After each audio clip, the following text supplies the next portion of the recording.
কালকে একজন উপদেষ্টা শপথ নিয়েছে যে ফারুকি এই লোকটাই সমকামিতা প্রমোট করে।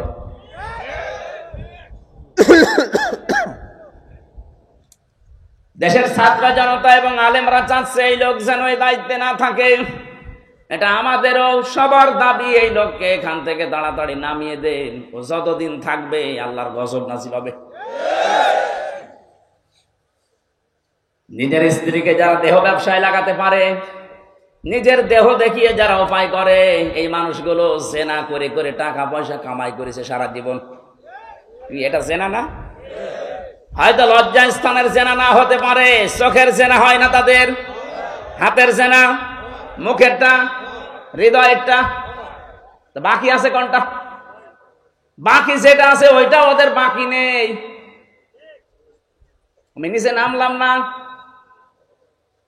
এইরকম মানুষকে আপনি মুসলমানের ৯৬% দেশে দায়িত্ব দিয়ে দেবেন, কয়দিন পরেই তো প্রমোট করবে যে আমরা পুরুষে পুরুষে বিয়ে করব।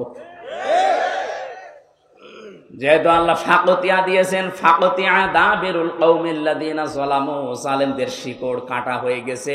সুতরাং আমরা কোন জালেম আবার সামনে বসে আবার উল্টা পাল্টা জেট চালাবে আমরা এখনই বন্ধ করতে চাই। বিবেক যাদের আছে আপনার কাজে লাগে না কোন কারণে বলেন তো? পাগলকে তো আল্লাহ বিবেক দেয়নি, এই জন্য পাগলের কোনো হিসাব নেই। আলাহুম আয়ুনুল লা ইবসিরুনা বিহা, তাদের চোখ আছে কিন্তু তারা দেখে না। কত কিছু তুমি দেখতে পাও, কোরআনের কথাগুলো দেখতে পাও না। আল্লাহ চোখকে ডাক দিয়ে বলছে, চোখওয়ালা মানুষ কি করো তুমি?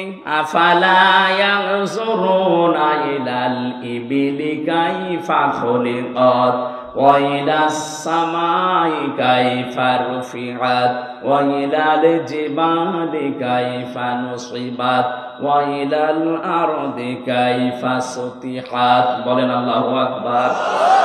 এখানে আল্লাহ 4টা সৃষ্টির নাম দিয়েছেন। ওই চোখওয়ালা, একটু ওঠের দিকে তাকাতে পারো না? কিভাবে তাকে বানালাম, মরুভূমির জাহাজ বানিয়ে দিয়েছি তাকে। জমিনের দিকে একটু তাকাতে পারো না? কিভাবে আমি সমতল করে দিলাম বিছানা। পাহাড়ের দিকে তাকাতে পারো না? পাহাড়কে আমি পেরেক বানিয়েছি। আল্লাহ এই কুদরতের কথাগুলো চোখকে দিয়ে দেখতে বলছেন, এই কারণে পেরেকের কথা কেন দিলেন? ওয়াইলাল জিবালি কাইফা নুসিবাত, পেরেক স্বরূপ পাহাড়কে আমি গেড়ে দিলাম জমিনে। এখানে এই যে তক্তার উপরে ব্রেক মারা আছে, এই ব্রেকের উপরের যে মাথাটা আছে চ্যাপটা, এই চ্যাপটা কতটুকু দেখা যায়? এর নিচে যতটুকু আছে তার চাইতে কমপক্ষে 20 ভাগের 1 ভাগ। কথা বলে না কেন? এতটুকু এরকম 20 ডবল এই ব্রেকের ভেতরে ঢোকা আছে, গেড়ে দেওয়া আছে। আল্লাহ এই পাথর যেটা দেখতে পান পাহাড়, এটা শুধু ওই ব্রেকের ওই মাথাটা একটু জেগে আছে। তার মানে এরকম 20 ভাগ এই মাটির নিচে আল্লাহ গেড়ে দিয়েছে।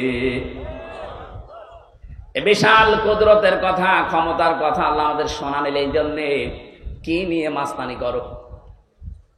মাথার ভেতরে ৭০,০০০ তার বিজ্ঞানীরা আবিষ্কার করেছে। ৭০,০০০।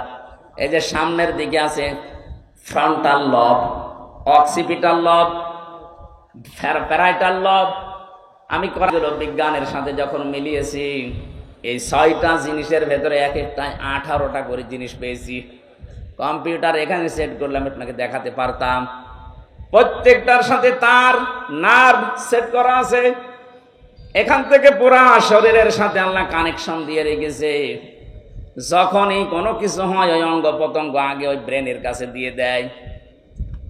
আমি হাদিসে পড়েছিলাম, বিশ্বনবী জানিয়েছেন, কারো যদি একটা তার একটু ঢিলা হয়ে যায় সে লোকটা পাগল হয়ে যায়।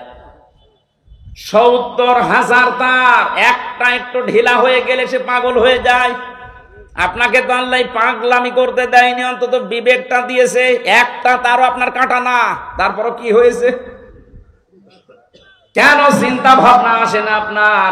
এ চোখ দিয়ে এত কিছু দেখায়, এ জমিনটা দেখালাম, পাহাড় দেখালাম, আকাশ দেখালাম, এতটুকু একটা প্যান্ডেল বানাতে 14টা খুঁটি দিয়ে রেখেছো, অথচ বিশাল আসমান একটা খুঁটি নেই, কিয়ামত পর্যন্ত এটা পড়বে না। সুবহানাল্লাহ বলতে পারেন?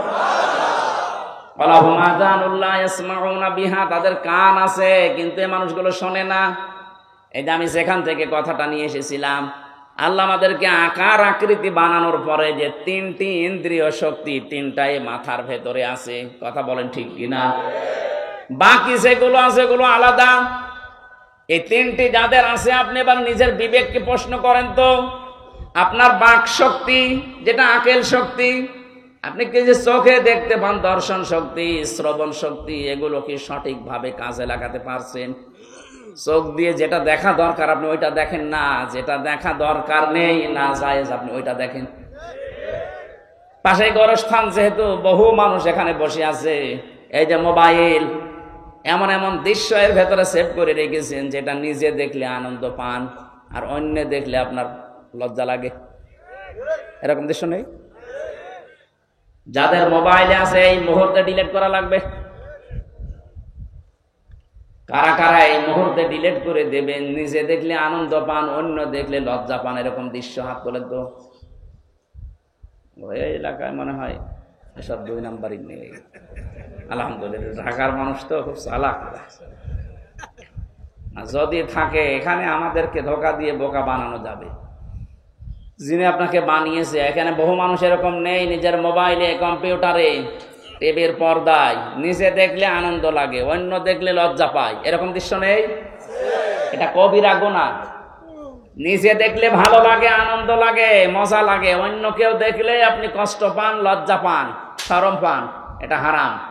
এই মুহূর্তে যদি এটা ডিলিট না করেন, আপনার ইবাদত বন্দেগীতে মজা পাবেন না। এটা করে দেন, দেখেন ফজরের নামাজে কি একটা শান্তি পান, এখনই করে দেন। ওইটা চলে যাস, করে দেওয়া দূরের কথা, ওইটা চলে যাস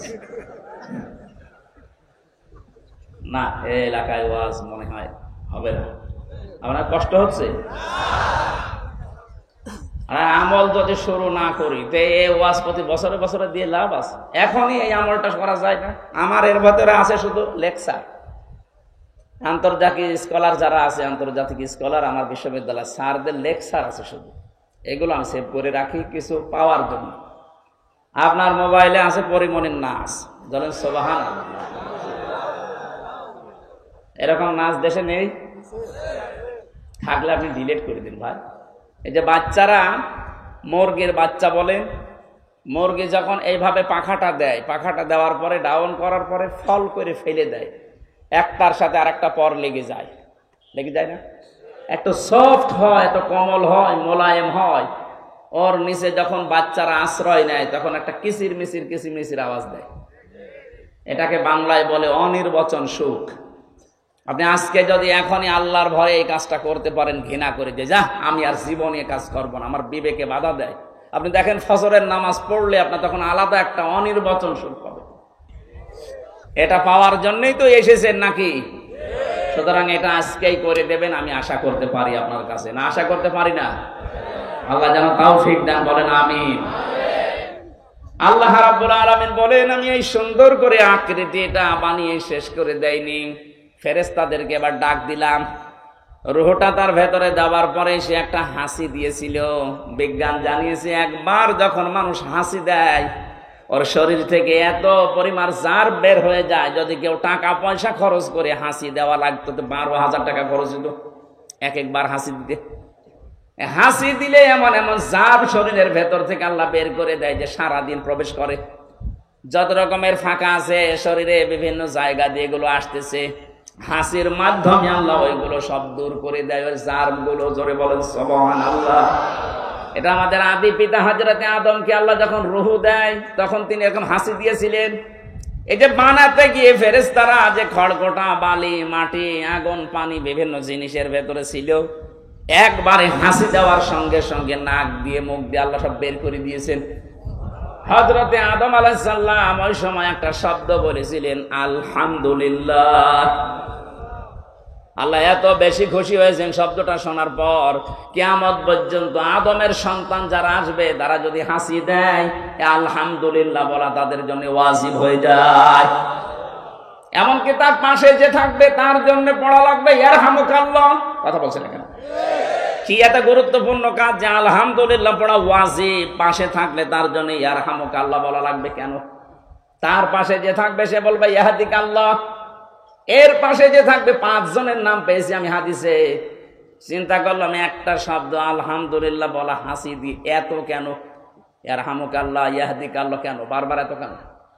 কারণ আপনি এক একবার হাসি ডাক্তারের কাছে বলেন যে আমার হাসি দিয়ে দেন, 12,000 টাকা নেবে। একবারে যদি 12,000 হয়, 5 বার যদি হাসি দেন 5 বার আপনি ফকির হয়ে যাবেন শুধু হাসি দিতে। উনি বুঝেছে, কিন্তু অনেকদিন পরে। এই কথা মা বাংলার জনগণ বহু আগেই বুঝেছিল। আর মেজর ডালিম তো বুঝেছে সেই 75 সালের আগে। আপনি পড়েননি ওই বইটা? আমি তো পড়ে আসলাম। আমি মেজর ডালিম বলছি, আপনি পড়লে এক্ষণে রক্ত গরম হয়ে যাবে। প্রশ্ন দিয়েছে বইয়ের ভেতরে যে মানুষ দুনিয়ায় হয়তো বলতে পারে, হ্যাঁ এতটুকু বাচ্চাও মেরে ফেললো, আমি 2টা ছেড়ে গেলাম, দেখবা ওদের আচরণ কি। আপনি দেখতে পাচ্ছেন না যে ওখানে বসে বসে যদি অন্তত আল্লাহ বিল্লাহ করে দুনিয়া থেকে বিদায় নিত, তাও আমরা বাঁচতাম। ওখানে বসে এমন এমন কাজ করছে। একটা হাসি মানুষ এই যে 4-5 দিন আর যেটা করছে আপনি দেখতে পাচ্ছেন। ও বিশ্বের বিভিন্ন মোড়লদেরকে এখন আকর্ষণ করার জন্য এই কথা জানাচ্ছে যে আমি নির্বাচিত ছিলাম, আমাকে উৎখাত করা হয়েছে। এটা ডাহা মিথ্যা কথা। আপনি যে নির্বাচিত ছিলেন এ কথা শয়তানও বিশ্বাস করবে না। অন্তত 15.5 বছরে কোন নির্বাচন দেশে হয়েছে আপনার বিশ্বাস হয়? নির্বাচনের আগে 154 জন ঘোষণা দিয়ে দিন, তো কিসের নির্বাচিত? কারণ নির্বাচিত হওয়া লাগে যে পদ্ধতিতে, তার নাম নির্বাচন। তার নাম কি? আল্লাহ নিজে কোরআনে কারিমে সূরা হজ 78 নম্বর আয়াতে ঘোষণা দিয়েছেন, হুয়া জিতাবাকুম ওয়া মা জাআলা আলাইকুম ফিদ-দীনি মিন হারাজ। আল্লাহ বলেন আমি নির্বাচিত করি। তাহলে নির্বাচিত করার দায়িত্ব কার? কোন পদ্ধতিতে নির্বাচন? বলেন বলেন। নির্বাচনের পদ্ধতিতে আল্লাহ নির্বাচন করেন। এখন প্রশ্ন আসতে পারে আমরাও নির্বাচিত। কোটি কোটি উম্মত দুনিয়ায় ছিল, আল্লাহ সবাইকে মুহাম্মদুর রাসূলুল্লাহর উম্মত বানায়নি। দয়া করে আমাদেরকে নির্বাচিত করে করে নবীর উম্মত বানিয়েছে। সুবহানাল্লাহ বলতে পারেন না? এমনকি এই এলাকায়, এই আশুলিয়া ধামরা এলাকায় মিলে বহু মানুষ ছিল, সবাইকে আল্লাহ কোরআন শোনার জন্য ময়দানে নিয়েও আসেননি। কথা বলেন না কেন? আমাদেরকে আল্লাহ নির্বাচিত করে নিয়ে আসলেন। সুতরাং নির্বাচনের মাধ্যমে নির্বাচিত হওয়া লাগে, এই পদ্ধতি আপনি পাল্টিয়ে ফেলেছিলেন। তাম দুনিয়া জানে যে দেশে 15 বছরে কোনো নির্বাচন হয়নি। সুতরাং এই ডাহা মিথ্যা কথা বলা বন্ধ করবেন। আপনি একটা হাজি মানুষ, আর হাজির মুখে কথা মানায় না। আপনার ছেলে বা আপনার মেয়ে তারা তো হজ করেনি, তারা বলবে, তাদের মুখে সত্য মিথ্যা বাঁধবে না। তো হাজি মানুষের কথা বললে তো আমরা হাজি সাহেব, তো এই জন্য আমাদেরও একটু বিবেকে বাধা দিচ্ছে যে কি করে আসলাম আল্লাহর ঘর দেখি, আরে কি বলে। এই জন্য জালেমদের শিকড় কেটে দিয়েছে হামজা না আল্লাহ?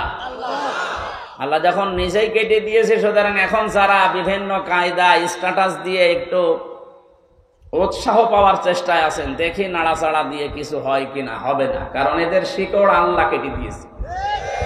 কিয়ামতের আগে দেশের চেয়ারে কোন জালেম যেন আর আসতে না পারে, সেটা করা লাগবে।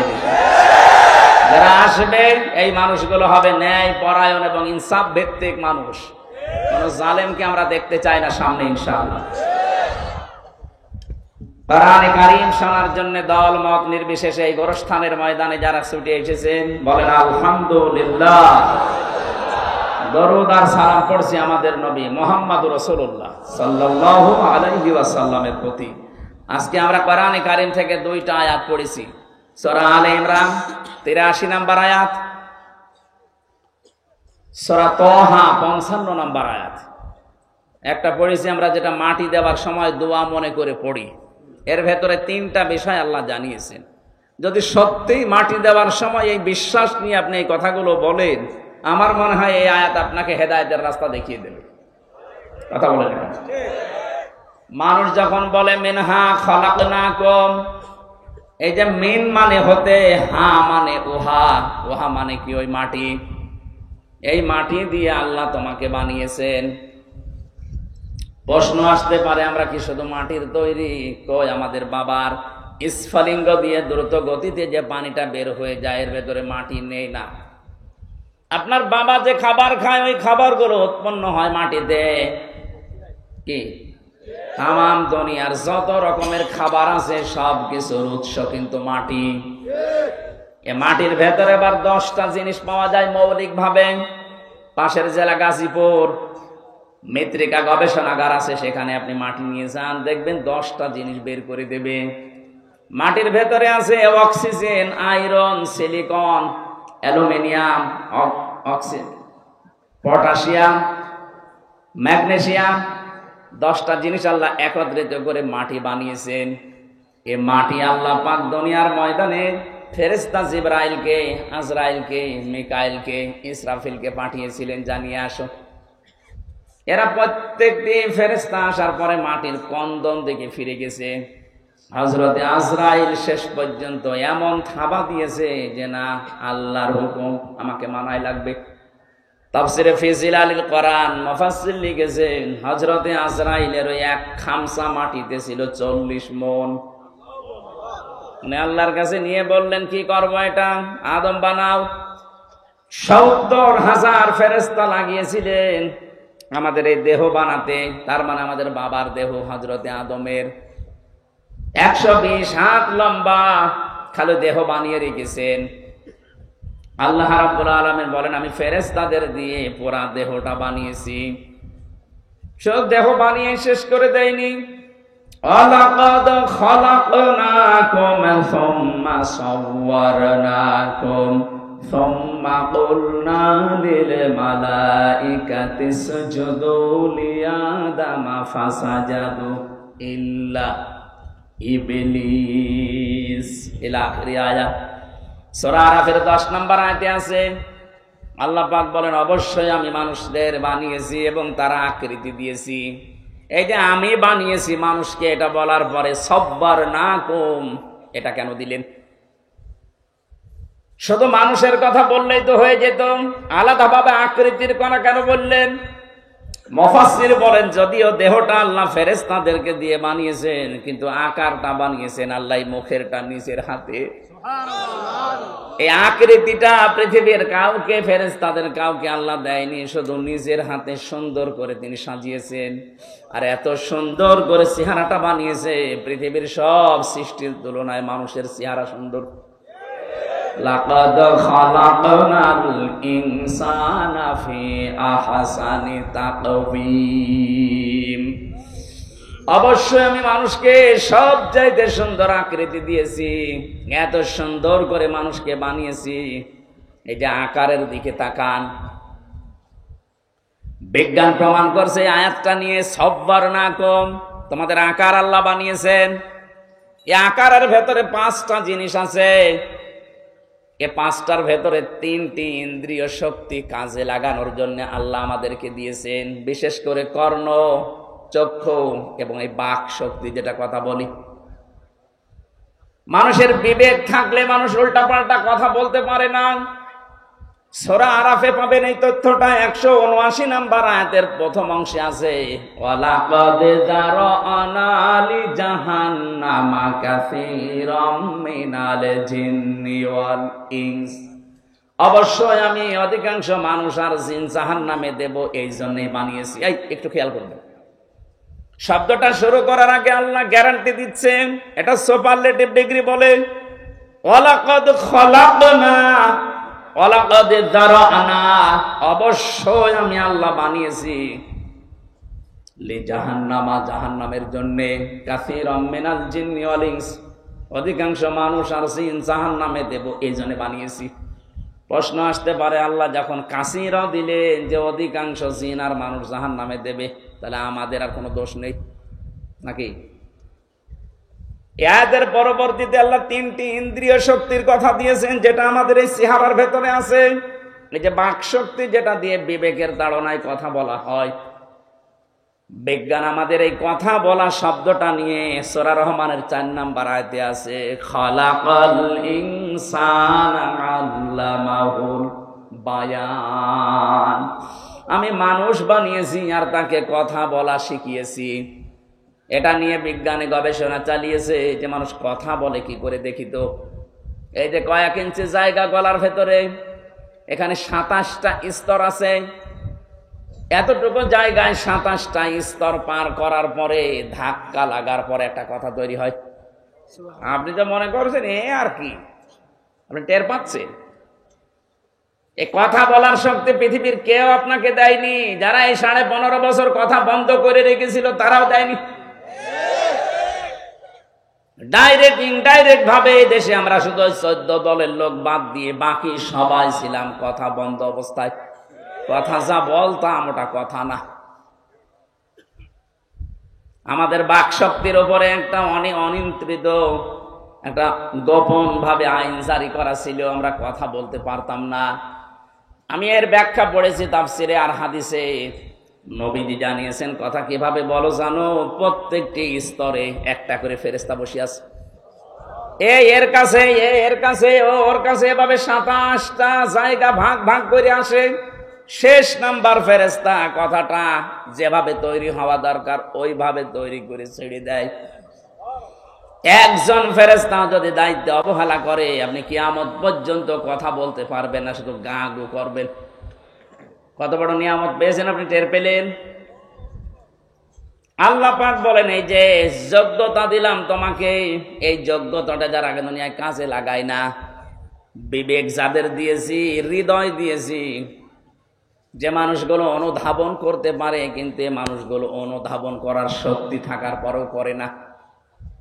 এটা সারা বিশ্বে এখন তাকান, মানবতা বিপন্ন হয়ে যাচ্ছে। অথচ মোড়ল যারা দুনিয়া যারা চাষ করে তাদের মুখে কথা নেই। এ মানুষগুলো মানবতার পক্ষে শুনি কথা বলে, মানবতার ধ্বজাধারীরা। এই শব্দটাকে পুঁজি করে বাংলাদেশে মানবতা, এই শব্দটাকে কাজে লাগিয়ে ওরা এখন একটা অফিস খুলতে চাচ্ছে ঢাকায়, সমকামিতার। কথা বলছেন, এটা একটা হারাম কাজ। আল্লাহর পুরা সৃষ্টিকে ওরা পাল্টিয়ে ফেলেছে। আল্লাহ নারীর প্রতি পুরুষ, পুরুষের প্রতি নারীর একটা আকর্ষণ বানিয়েছেন। এটা সূরা আলে ইমরানের 14 নম্বর আয়াতে আছে, হুব্বুশ শাহাওয়াতি মিনান নিসাই ওয়াল বানিন।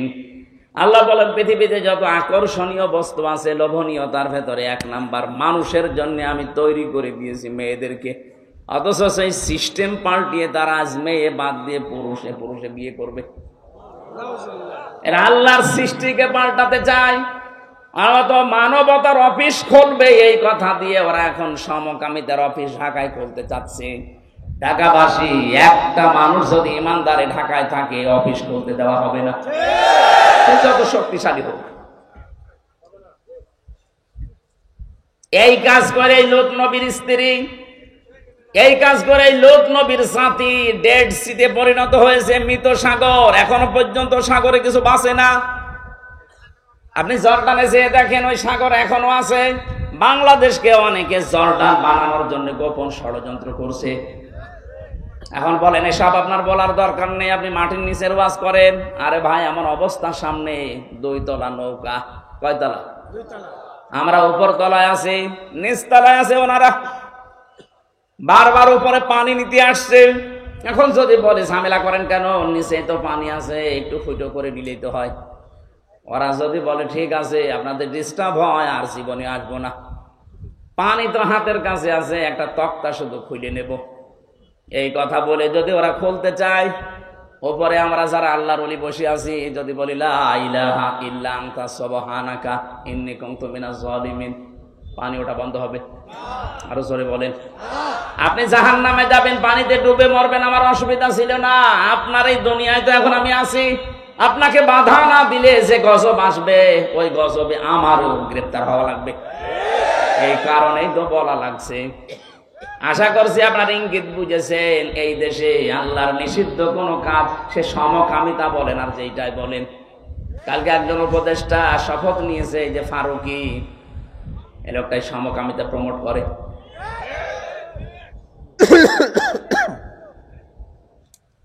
দেশের ছাত্র জনতা এবং আলেমরা চাচ্ছে এই লোক যেন এই দায়িত্বে না থাকে। এটা আমাদেরও সবার দাবি, এই লোককে এখান থেকে তাড়াতাড়ি নামিয়ে দেন। ও যতদিন থাকবে আল্লাহর গজব নাজিল হবে। নিজের স্ত্রীকে যারা দেহ ব্যবসায় লাগাতে পারে, নিজের দেহ দেখিয়ে যারা উপায় করে, এই মানুষগুলো জেনা করে করে টাকা পয়সা কামাই করেছে সারা জীবন। এটা জেনা না? হয়তো লজ্জা স্থানের জেনা না হতে পারে, চোখের জেনা হয় না তাদের, হাতের জেনা, মুখেরটা, হৃদয়েরটা, বাকি আছে কোনটা? বাকি যেটা আছে ওইটা ওদের বাকি নেই। আমি নিচে নামলাম না। এইরকম মানুষকে আপনি মুসলমানের ৯৬ ভাগ দেশে দায়িত্ব দিয়ে দেবেন, কয়দিন পরেই তো প্রমোট করবে যে আমরা পুরুষে পুরুষে বিয়ে করব। যেহেতু আল্লাহ ফাকতিয়া দিয়েছেন, ফাকতিয়া দাবিরুল কওমিল্লাযিনা যালামু, জালেমদের শিকড় কাটা হয়ে গেছে। সুতরাং আমরা কোন জালেম আবার সামনে বসে আবার উল্টা পাল্টা জেট চালাবে আমরা এখনই বন্ধ করতে চাই। বিবেক যাদের আছে আপনার কাজে লাগে না কোন কারণে বলেন তো? পাগলকে তো আল্লাহ বিবেক দেয়নি, এই জন্য পাগলের কোনো হিসাব নেই। আলাহুম আ'য়ুনুল লা ইবসিরুনা বিহা, তাদের চোখ আছে কিন্তু তারা দেখে না। কত কিছু তুমি দেখতে পাও, কোরআনের কথাগুলো দেখতে পাও না। আল্লাহ চোখকে ডাক দিয়ে বলছে, চোখওয়ালা মানুষ কি করো তুমি? আফালা ইয়ানজুরুনা ইলাল ইবিলি কাইফা খুলিকাত ওয়া ইলাস সামাই কাইফা রুফিআত ওয়া ইলাল জিবালি কাইফা নুসিবাত ওয়া ইলাল আরদি কাইফা সুতিহাত। বলেন আল্লাহু আকবার। এখানে আল্লাহ 4টা সৃষ্টির নাম দিয়েছেন। ওই চোখওয়ালা, একটু ওঠের দিকে তাকাতে পারো না? কিভাবে তাকে বানালাম, মরুভূমির জাহাজ বানিয়ে দিয়েছি তাকে। জমিনের দিকে একটু তাকাতে পারো না? কিভাবে আমি সমতল করে দিলাম বিছানা। পাহাড়ের দিকে তাকাতে পারো না? পাহাড়কে আমি পেরেক বানিয়েছি। আল্লাহ এই কুদরতের কথাগুলো চোখকে দিয়ে দেখতে বলছেন, এই কারণে পেরেকের কথা কেন দিলেন? ওয়াইলাল জিবালি কাইফা নুসিবাত, পেরেক স্বরূপ পাহাড়কে আমি গেড়ে দিলাম জমিনে। এখানে এই যে তক্তার উপরে ব্রেক মারা আছে, এই ব্রেকের উপরের যে মাথাটা আছে চ্যাপটা, এই চ্যাপটা কতটুকু দেখা যায়? এর নিচে যতটুকু আছে তার চাইতে কমপক্ষে 20 ভাগের 1 ভাগ। কথা বলে না কেন? এতটুকু এরকম 20 ডবল এই ব্রেকের ভেতরে ঢোকা আছে, গেড়ে দেওয়া আছে। আল্লাহ এই পাথর যেটা দেখতে পান পাহাড়, এটা শুধু ওই ব্রেকের ওই মাথাটা একটু জেগে আছে। তার মানে এরকম 20 ভাগ এই মাটির নিচে আল্লাহ গেড়ে দিয়েছে। এ বিশাল কুদরতের কথা, ক্ষমতার কথা আল্লাহ আমাদের শোনালেন। এই জন্যে কি নিয়ে মাস্তানি করো? মাথার ভেতরে ৭০,০০০ তার বিজ্ঞানীরা আবিষ্কার করেছে, ৭০,০০০। এই যে সামনের দিকে আছে ফ্রন্টাল লব, অক্সিপিটাল লব, প্যারাইটাল লব। আমি করাগুলো বিজ্ঞানের সাথে যখন মিলিয়েছি, এই 6টা জিনিসের ভেতরে এক একটায় 18টা করে জিনিস পেয়েছি। কম্পিউটার এখানে সেট করলাম, আপনাকে দেখাতে পারতাম। প্রত্যেকটার সাথে তার নার্ভ সেট করা আছে। এখান থেকে পুরা শরীরের সাথে আল্লাহ কানেকশন দিয়ে রেখেছে। যখনই কোনো কিছু হয় ওই অঙ্গ প্রত্যঙ্গ আগে ওই ব্রেনের কাছে দিয়ে দেয়। আমি হাদিসে পড়েছিলাম, বিশ্বনবী জানিয়েছেন, কারো যদি একটা তার একটু ঢিলা হয়ে যায় সে লোকটা পাগল হয়ে যায়। ৭০,০০০ তার একটা একটু ঢিলা হয়ে গেলে সে পাগল হয়ে যায়। আপনাকে তো আল্লাহ পাগলামি করতে দেয়নি, অন্তত বিবেকটা দিয়েছে। একটা তারও আপনার কাটা না, তারপরও কি হয়েছে? কেন চিন্তা ভাবনা আসে না আপনার? এ চোখ দিয়ে এত কিছু দেখায়, এ জমিনটা দেখালাম, পাহাড় দেখালাম, আকাশ দেখালাম, এতটুকু একটা প্যান্ডেল বানাতে 14টা খুঁটি দিয়ে রেখেছো, অথচ বিশাল আসমান একটা খুঁটি নেই, কিয়ামত পর্যন্ত এটা পড়বে না। সুবহানাল্লাহ বলতে পারেন? তাদের কান আছে কিন্তু এই মানুষগুলো শোনে না। এই যে আমি যেখান থেকে কথাটা নিয়ে এসেছিলাম, আল্লাহ আমাদেরকে আকার আকৃতি বানানোর পরে যে 3টি ইন্দ্রিয় শক্তি, 3টাই মাথার ভেতরে আছে। কথা বলেন ঠিক কিনা? বাকি যেগুলো আছে সেগুলো আলাদা। এই 3টি যাদের আছে, আপনি এবার নিজের বিবেককে প্রশ্ন করেন তো, আপনার বাক শক্তি যেটা আকেল শক্তি, আপনি কি যে চোখে দেখতে পান, দর্শন শক্তি, শ্রবণ শক্তি, এগুলো কি সঠিকভাবে কাজে লাগাতে পারছেন? চোখ দিয়ে যেটা দেখা দরকার আপনি ওইটা দেখেন না, যেটা দেখা দরকার নেই না জায়েজ আপনি ওইটা দেখেন। পাশে গোরস্থান, যেহেতু বহু মানুষ এখানে বসে আছে, এই যে মোবাইল, এমন এমন দৃশ্য এর ভেতরে সেভ করে রেখেছেন যেটা নিজে দেখলে আনন্দ পান আর অন্য দেখলে আপনার লজ্জা লাগে। এরকম দৃশ্য নেই? যাদের মোবাইলে আছে এই মুহূর্তে ডিলিট করা লাগবে। কারা কারা এই মুহূর্তে ডিলিট করে দেবেন? নিজে দেখলে আনন্দ পান, অন্য দেখলে লজ্জা পান, এরকম দৃশ্য হাত তোলেন তো। ওই এলাকায় মনে হয় এসব 2 নাম্বারই নেই। আলহামদুলিল্লাহ, ঢাকার মানুষ তো খুব চালাক। যদি থাকে এখানে আমাদেরকে ধোঁকা দিয়ে বোকা বানানো যাবে। যিনি আপনাকে বানিয়েছে, এখানে বহু মানুষ এরকম নেই। নিজের মোবাইলে, কম্পিউটারে, টিভির পর্দায় নিজে দেখলে আনন্দ লাগে, অন্য দেখলে লজ্জা পায়, এরকম দৃশ্য নেই? এটা কবিরা গুনাহ। নিজে দেখলে ভালো লাগে, আনন্দ লাগে, মজা লাগে, অন্য কেউ দেখলে আপনি কষ্ট পান, লজ্জা পান, শরম পান, এটা হারাম। এই মুহূর্তে যদি এটা ডিলিট না করেন, আপনার ইবাদত বন্দেগীতে মজা পাবেন না। এটা করে দেন, দেখেন ফজরের নামাজে কি একটা শান্তি পান। এখনই করে দিন, ওইটা চলে যাস, করে দেওয়া দূরের কথা, ওইটা চলে যাস না। এই এলাকায় ওয়াজ মনে হয় হবে না। আপনার কষ্ট হচ্ছে? আর আমল যদি শুরু না করি তো এই ওয়াজ প্রতি বছরে বছরে দিয়ে লাভ আছে? এখনই এই আমলটা করা যায় না? আমার এর ভেতরে আছে শুধু লেকচার। আন্তর্জাতিক স্কলার যারা আছে, আন্তর্জাতিক স্কলার আমার বিশ্ববিদ্যালয় স্যারদের লেকচার আছে শুধু, এগুলো আমি সেভ করে রাখি কিছু পাওয়ার জন্য। আপনার মোবাইলে আছে পরিমণির নাচ, বলেন সুবহানাল্লাহ। এরকম নাচ দেশে নেই? থাকলে আপনি ডিলিট করে দিন ভাই। এই যে বাচ্চারা, মুরগির বাচ্চা বলেন, মুরগি যখন এইভাবে পাখাটা দেয়, পাখাটা দেওয়ার পরে ডাউন করার পরে ফল করে ফেলে দেয়, একটার সাথে আর একটা পর লেগে যায়, লেগে যায় না?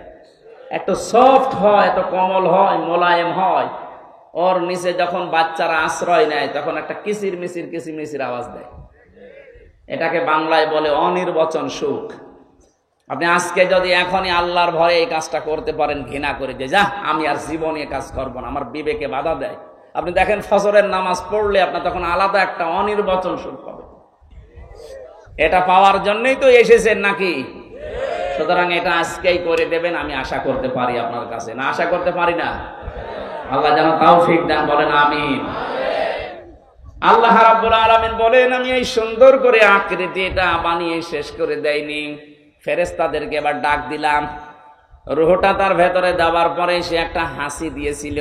বিজ্ঞান জানিয়েছে একবার যখন মানুষ হাসি দেয়, ওর শরীর থেকে এত পরিমাণ জার বের হয়ে যায়, যদি কেউ টাকা পয়সা খরচ করে হাসি দেওয়া লাগতো তো 12,000 টাকা খরচ হতো একবার হাসি দিতে। হাসি দিলে এমন এমন জার শরীরের ভেতর থেকে আল্লাহ বের করে দেয় যে সারাদিন প্রবেশ করে। যত রকমের ফাঁকা আছে শরীরে বিভিন্ন জায়গা দিয়ে এগুলো আসতেছে, হাসির মাধ্যমে আল্লাহ ওইগুলো সব দূর করে দেয়, ওই জার্ম গুলো। জোরে বলেন সুবহানাল্লাহ। এটা আমাদের আদি পিতা হযরতে আদমকে আল্লাহ যখন রূহ দেয় তখন তিনি এরকম হাসি দিয়েছিলেন। এটা বানাতে গিয়ে ফেরেশতারা যে খড়কটা, বালি, মাটি, আগুন, পানি বিভিন্ন জিনিসের ভেতরে ছিল, একবারে হাসি দেওয়ার সঙ্গে সঙ্গে নাক দিয়ে মুখ দিয়ে আল্লাহ সব বের করে দিয়েছেন। হযরতে আদম আলাইহিস সালাম ওই সময় একটা শব্দ বলেছিলেন, আলহামদুলিল্লাহ। আল্লাহ এত বেশি খুশি হয়েছেন শব্দটা শোনার পর, কিয়ামত পর্যন্ত আদমের সন্তান যারা আসবে তারা যদি হাসি দেয়, আলহামদুলিল্লাহ বলা তাদের জন্য ওয়াজিব হয়ে যায়। এমনকি তার পাশে যে থাকবে তার জন্য পড়া লাগবে ইয়ারহামুকাল্লাহ। কথা বলছেন না কেন? কি একটা গুরুত্বপূর্ণ কাজ যে আলহামদুলিল্লাহ পড়া ওয়াজিব, পাশে থাকলে তার জন্য ইয়ারহামুকাল্লাহ বলা লাগবে কেন? তার পাশে যে থাকবে সে বলবে ইয়াহদিকাল্লাহ। এর পাশে যে থাকবে 5 জনের নাম পেয়েছি আমি হাদিসে। চিন্তা করলাম একটা শব্দ আলহামদুলিল্লাহ বলা হাসি দি এত কেন? ইয়ারহামুকাল্লাহ, ইয়াহদিকাল্লাহ কেন বারবার এত কেন? কারণ আপনি একবার হাসি ডাক্তারের কাছে বলেন যে আমার হাসি দিয়ে দেন, 12,000 টাকা নেবে। একবারে যদি 12,000 হয়, 5 বার যদি হাসি দেন 5 বার আপনি ফকির হয়ে যাবেন শুধু হাসি দিতে। হযরতে আদম হাসি দেওয়ার পরে দাঁড়িয়ে গেছেন। ফেরেশতাদেরকে আল্লাহ পাক বলেন, দাঁড়াও, আমি একটা ক্লাস করাবো আজকে। জান্নাতের ভেতরে আল্লাহ নিজে শিক্ষক হয়ে আদম আলাইহিস সালামকে একটা ক্লাস করিয়েছিলেন। এবার আমি শিক্ষিত মানুষদের বলছি, ওয়াল্লামা আদামাল আসমাআ কুল্লাহা সুম্মা আরাদাহুম আলাল মালাইকা। আল্লাহ পাক বলেন, আমি নিজে আদমকে ক্লাস করালাম, যত রকমের নাম আছে সব ওই ক্লাসে তাকে শিক্ষা দিলাম। এসএম এর বহু বচন আসমা। আমি আলেমদেরকে বলছি, এবার যত তাফসির এখন এই দেশে পাওয়া যাচ্ছে, গতানুগতিক যে তাফসির গুলো দেখবেন ওখানে এসএম এর বহু বচন আসমা। আসমা মানে নাম সমূহ। আপনার কি মনে হয়, যারা শিক্ষিত ভাই আছেন, জেনারেল বলেন আরবিতে বলেন, বলেন ওখানে ক্লাস করাচ্ছে কে? আল্লাহ। আপনি হিসাব করে করে বলেন, ক্লাস করাচ্ছে কে? আল্লাহ। ছাত্রকে বলেন তো, ক্লাসটা কি সাধারণ ক্লাস? আর জায়গা এই গণশাস্ত্র ভার্সিটি না, সরাসরি আল্লাহ নিজে জান্নাতের ভেতরে, সাধারণ মানুষের ক্লাস না, একেবারে প্রথম মানুষ, তাও নবী, তাকে ক্লাস করাচ্ছেন আল্লাহ নিজে শিক্ষক হয়ে। আমরা তাফসিরের ভেতরে পড়ে থাকি যে বিভিন্ন নাম শিখিয়েছে, আমরা মনে করি নাম মানে আলু, পটল, ঝিঙা, বেগুন, এটা শিখিয়েছে। আপনার কি বিবেক মরে গেছে নাকি বলেন তো? অত বড় একটা গুরুত্বপূর্ণ ক্লাসে যে যত বড় প্রতিষ্ঠানে ক্লাস নেয় তার ক্লাসের ওই মান মর্যাদা ওই রকমের হয়। ক্লাস 1 এসে ক্লাস নিচ্ছে, ও বিশ্ববিদ্যালয়ে মাস্টার্সে ক্লাস নিতে পারবে? বলেন বলেন। কারণ ভার্সিটিতে যারা ক্লাস করে 80 জন 85 জন ছেলে মেয়ে সব ম্যাগনেট, ওইটা নিয়ে বসে আছে। ওখানে 1 ঘন্টা ক্লাস নিতে হলে আপনাকে 50 ঘন্টা পড়া লাগবে। যদিও এরকম শিক্ষক এখন আস্তে আস্তে হারিয়ে যাচ্ছে, এখন অধিকাংশগুলো ব্যবসা হয়ে গেছে। কথা বলছে না কেন? আমার বিশ্ববিদ্যালয়ে এক একটা সেমিস্টারে কমপক্ষে 42টা ক্লাস নেওয়ার কথা, 3টা 4টা নেয়, বাকিগুলো সব আল্লাহর রাস্তায়। এটা যাদের রেকর্ড হচ্ছে, আমার স্যাররাও শুনবে, শুধু আমার স্যাররা না, সারা পৃথিবীতে এটা যাবে কালকে বিভিন্ন ভাষায় রূপান্তর হয়ে। সবাইকে বলছি কান খাড়া করে শুনবেন। ওয়াইলুল লিল মুতাফফিফিন আল্লাযীনা ইযা কাতালু আলান নাসি ইস্তাওফুন। আল্লাহ পাক বলেন, ধ্বংস হয়ে যাক ওই দোকানদারগুলো, যেই মানুষগুলো দুনিয়ায় ওজনে কম বেশি করে। প্রশ্ন আসতে পারে, এটার ভেতরে শিক্ষককে আপনি পেলেন কোথায়? হ্যাঁ আছে, নেওয়ার সময় বেশি নেয়, দেওয়ার সময় কম দেয়, এরা ধ্বংস হয়ে যাবে। কে বলছেন? আরো জোরে বলে। আরে ভাই, ক্লাস 1 থেকে শুরু করে প্রাইমারি, হাই স্কুল, কলেজ, বিশ্ববিদ্যালয়, হাফিজিয়া মাদ্রাসা, কওমি মাদ্রাসা, নুরানি মাদ্রাসা, দাওরা মাদ্রাসা, কত রকমের প্রতিষ্ঠান এই দেশে আছে। আমরা তো অধিকাংশ শিক্ষককে দেখি, শিক্ষিকাকেও দেখি, ওরা ক্লাসে যেভাবে দেওয়া দরকার ওভাবে দেয় না, বলে কোচিং করা লাগবে, প্রাইভেট পড়া লাগবে। কেন আপনাকে সরকার কি দিচ্ছে না? আপনি ক্লাসেই দিতে পারতেন। 8টা ঘন্টা আপনার কাছে আমরা থাকি, ক্লাসে দেওয়ার জন্য আপনি তো 8 ঘন্টা 10 ঘন্টা পড়ে আসবেন দিনের বেলা। মাত্র 8 ঘন্টা ডিউটি আপনার, বাকি সময় তো সরকার আপনাকে ফ্রি দিয়েছে, খেলা করার জন্য দেয়নি। আপনি যা করবেন ওই সাবজেক্টের উপরে যত রকমের তথ্য উপাত্ত আছে সব জোগাড় করবেন, এসে ক্লাসে ওইগুলো ডেলিভারি দেবেন। আপনি তো নেওয়ার সময় ঠিকই নিয়েছিলেন। একজন বিশ্ববিদ্যালয়ের স্যার হওয়ার জন্য কত লেখাপড়া করা লাগে আপনি জানেন। আপনারা তো নেওয়ার সময় তো বিভিন্ন জায়গা থেকে ঠিকই নেন, কিন্তু দেওয়ার সময় আর ক্লাসে দিতে চান না, তখন বলে প্রাইভেট পড়বি, কোচিং করবি। আপনি ওই মুতাফফিফিনের ভেতরে শামিল। আপনি নেওয়ার সময় ঠিকই বেশি নিয়েছেন, দেওয়ার সময় দিলেন না, আপনি ধ্বংস হয়ে যাবেন। আজ নিজের বিশ্ববিদ্যালয়ে ক্লাস নিতে চাই না, প্রাইভেট ভার্সিটিতে যে ক্লাস নিচ্ছে মাসের পরে মাস। এই কথা বলছেন না? আমি জানি স্যাররা এটা শোনার পরে বলবে হামজা বেশি বোঝে, বেশি বুঝি আমি, এটাই বাস্তব। 5টা বছর আপনাদের কাছে আমরা ছিলাম, সত্যি আপনারা যা পেয়েছিলেন, কত বড় বড় জায়গা থেকে আপনি ডিগ্রি নিয়ে এসেছিলেন, মদিনা বিশ্ববিদ্যালয় থেকে, মিশর থেকে, লন্ডন থেকে পড়া স্যারও পেয়েছিলাম। এত জায়গা থেকে এত কিছু আপনি নিয়ে আসলেন, দেওয়ার সময় তো আর দিলেন না। 42টা ক্লাসের 2টা ক্লাস নিয়ে বলছে বাকিগুলো আর করা লাগবে না, ধ্বংস হয়ে যাবে। চর্মচকে হয়তো দেখতে মনে হবে যে বহু টাকা পয়সার মালিক হচ্ছে, বিভিন্ন জায়গায় উল্টাপাল্টা করে, এগুলো টিকবে না। আপনি 10 লাখ টাকা কামাই করে নিয়ে আসবেন ডান আর বাম হাত দিয়ে, বাড়িতে এসে দেখবেন 15 লাখ টাকার ক্ষতি হয়ে গেছে। দেখবেন আপনার বউ পাগল, কি গো আর কথা বলতে পারছেন, এখন কথা বলাতে লাগবে 8 লাখ। মেয়ে বেরিয়ে চলে গেছে আল্লাহর রাস্তায়, পরে ঘুরিয়ে নিয়ে আসতে আরো 5 লাখ, 8 5 13 গেল। ছেলে দিকে সিনে ধরেছে, নিয়ে আয় হুজুর, নিয়ে আয় কবিরাজ, নিয়ে আয়, ওটা ছাড়তে আরো 2 লাখ। নিয়ে এসেছিলেন মাত্র 10 লাখ, চলে যাচ্ছে 15 লাখ। হারাম টাকা থাকবে না। আমি শুধু ইঙ্গিত দিলাম, আমার মনে হয় শিক্ষিত যারা ওরা বুঝে ফেলেছে। এখানে ক্লাস করাচ্ছেন সরাসরি আল্লাহ। এই ক্লাসে যেহেতু সব চাইতে দামি ক্লাস, এখানে আলু পটল ঝিঙা বেগুন এর নাম দরকার নেই, এগুলো থাকতে পারে, কিন্তু আসল হচ্ছে আল্লাহ ওই একটা ক্লাসে আদম নবীকে শিখিয়েছিলেন যত রকমের ন্যায় কাজ, যত রকমের অন্যায় কাজ, ওই এক ক্লাসে তাকে শিখিয়েছেন। প্রশ্ন আসতে পারে এটা কোথায় পেলেন? এটার বাস্তব প্রমাণ আমরা তো ওই ক্লাসে ছিলাম। কথা বলে না কেন? ছিলাম আমরা ছিলাম ইনডাইরেক্ট ভাবে। আমাদের আদি পিতা হযরতে আদমের পৃষ্ঠদেশের ভেতরে আমাদের রূহগুলো ছিল।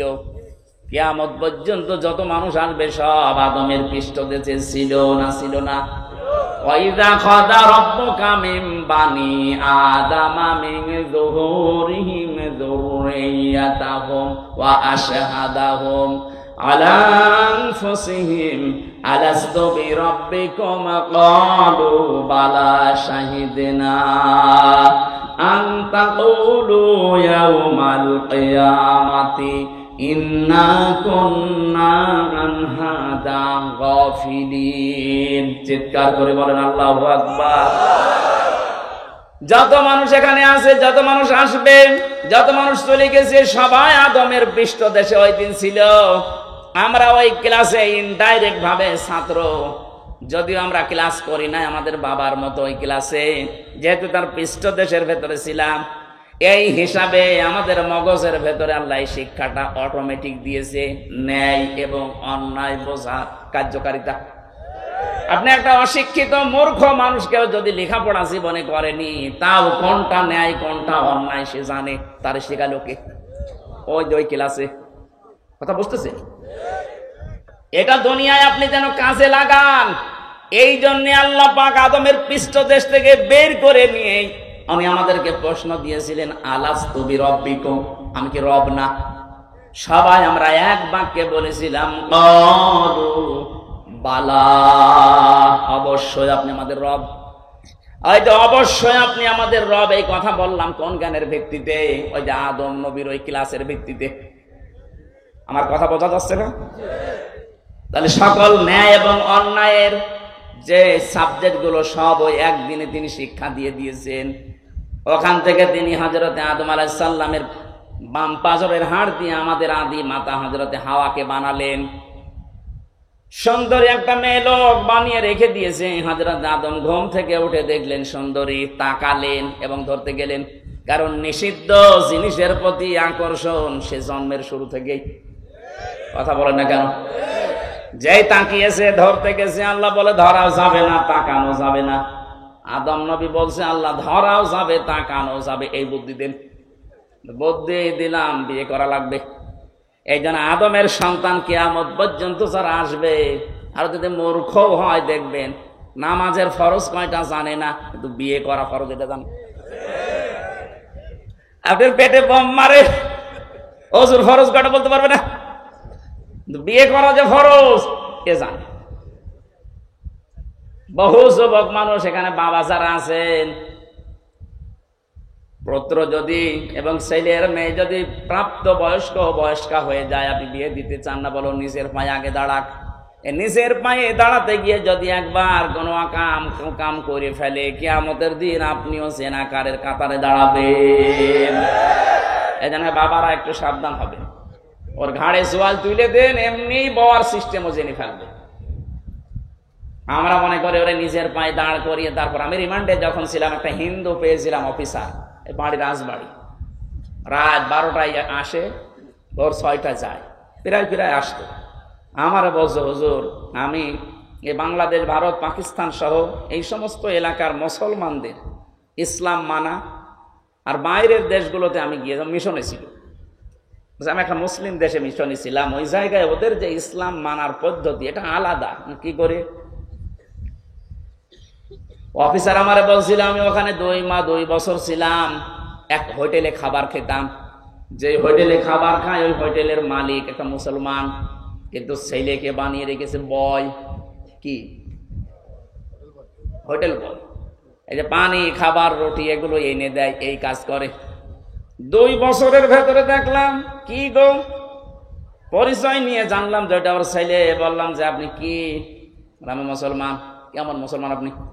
আমার দেশেও তো মুসলমান আমি দেখেছি, আপনি কেমন মুসলমান? আপনার ছেলে, আপনি এত বড় হোটেলের একটা মালিক, আর আপনার ছেলেকে আপনি হোটেলের বয় বানিয়ে রেখেছেন, ও পানি দেয়, খাবার দেয়, রুটি দেয়, একটা কথা হলো। কেন, কি হয়েছে? কি হয়েছে মানে আপনি যে পর্যায়ের আপনার ছেলেকে ওই পর্যায়ে তুলতে পারেননি, ওই পর্যায়ে তোলার জন্য আপনার কোনো চেষ্টাও মনে হয় নেই। তাছাড়া এইভাবে 2 বছর আমি তো দেখছি। বলছে আমারে বলছে মাওলানা ওই সময় ওই হোটেলওয়ালা আমাকে যে কথাগুলো জানিয়েছিলেন আমি সেই কথা আপনাকে শোনাই, আপনি একটু মিলান তো। উনি আমারে ওই দিন সূরা তাগাবুনের 14 নম্বর আয়াতটা তেলাওয়াত করে শুনিয়েছে। ও মনে করছে আমি মুসলমান, আমি যে হিন্দু ও তো জানি না, কিন্তু আমি হিন্দু হলেও আমি কিন্তু লেখাপড়া করে কোরআনের বহু আয়াত বাংলায় মুখস্থ করেছি। যে সূরা তাগাবুন বলেছে আমি অফিসে যে বাংলায় বের করে সূরা তাগাবুনের 14 নম্বর আয়াতটা মিলালাম, কি দেখি আছে এখানে। আল্লাহ পাক জানিয়েছেন ইয়া আইয়ুহাল্লাযীনা আমানু ইন্না মিন আযওয়াজিকুম ওয়া আওলাদিকুম আদুওয়াল লাকুম ফাহযারুহু ইলা আখিরি আয়াত। ইয়াতে আল্লাহ ঈমানদারকে ডাক দিয়ে জানিয়েছেন, হে যারা ঈমানের দাবি করো, অবশ্যই তোমাদের স্ত্রী, সন্তানাদি আর সম্পদাদি এগুলো কিন্তু মাঝে মাঝে তোমাদের শত্রু হয়ে দাঁড়াবে, সুতরাং এদের ব্যাপারে খুব সতর্ক থাকবা। এদের পেছনে পড়ে, এদের পেছনে লাগতে গিয়ে, এদের পেছনে শ্রম দিতে, সময় দিতে গিয়ে আমার আল্লাহর বিধানটা যেন ভুলে যেও না। আমি বললাম আপনি কি বোঝাতে চান এখানে? উনি আমাকে বুঝিয়েছিল হুজুর, উনি আমারে এই আয়াত দিয়ে বোঝাতে চেয়েছেন, আমার এই ছেলেটাকে আমি লেখাপড়া শেখাতে চেয়েছিলাম, যতটুকু চেষ্টা করেছি ও আর পড়ে নাই, তো ওর যে লেখাপড়ার দৌড়, এরপরে আমি ওর একটা সৎ পাত্রী দেখে পাত্রস্থ করেছি, ওকে বিয়ে দিয়েছি। 3 নাম্বার দায়িত্ব ছিল আমার ওর একটা কর্মজীবন তৈরি করে দেওয়া। তা আমি যে কর্মজীবন দেব ওর তো সেই যোগ্যতা নেই। আমি ঘুষ দিয়ে কোন চেয়ারে বসিয়ে দেব, ওই চেয়ারে বসলে ওর ওই যোগ্যতায় চেয়ার চলবে না, শেষে চেয়ারের পায়া থাকবে না। কথা বুঝতেছেন? তাদের চিন্তা ভাবনা দেখেছেন? আমাদের দেশের হাজারো বাবা এই জহির গ্রুপের কাছে যে বলবে আমার ছেলে ম্যাট্রিক ফেল, বিএ পাস, চাকরি করছে, ওই জায়গায় আপনি বসিয়ে দেন। উনি হয়তো আপনার মুখের দিকে তাকিয়ে সম্মানের খাতিরে দেবে, কিন্তু যে ম্যাট্রিক ফেল ও ওই চেয়ারে বসার যোগ্যতা রাখে? ওর শিক্ষা নেই, ওর ট্রেনিং নেই। উনি যে আমাকে প্রথমে কথা বলার সময় ইকরা বলছিলেন, ইকরা শব্দের শাব্দিক অর্থ শুধু পড়া না, ইকরা মানে যোগ্যতা অর্জন করা। আজ বাংলাদেশে আমরা অনেকেই মনে করি ইকরা, সালে, তাকওয়া এই শব্দগুলো নিয়ে। ইকরা, এরপরে সালে, তাকওয়া, এই শব্দগুলোর ব্যাখ্যা শুনি না আমরা? সালেহ মানে নেককার, তাকওয়া মানে আল্লাহর ভয়, ইকরা মানে পড়া না। এর আধুনিক ব্যাখ্যা হচ্ছে আপনি যেই জায়গায় যেতে চান ওই বিষয়ের জ্ঞান আগে আপনাকে অর্জন করা লাগবে এবং প্রশিক্ষণ নেওয়া লাগবে, শিক্ষা নেওয়া লাগবে, তারপরে ওই জায়গাটা আপনি সুচারুরূপে চালাতে পারবেন। আমাদের এই দেশে এই সিস্টেমটা নেই, যে যেখানে যাওয়ার যোগ্যতা রাখে না, ঠেলা দিয়ে ঘুষ দিয়ে সেখানে পাঠায়।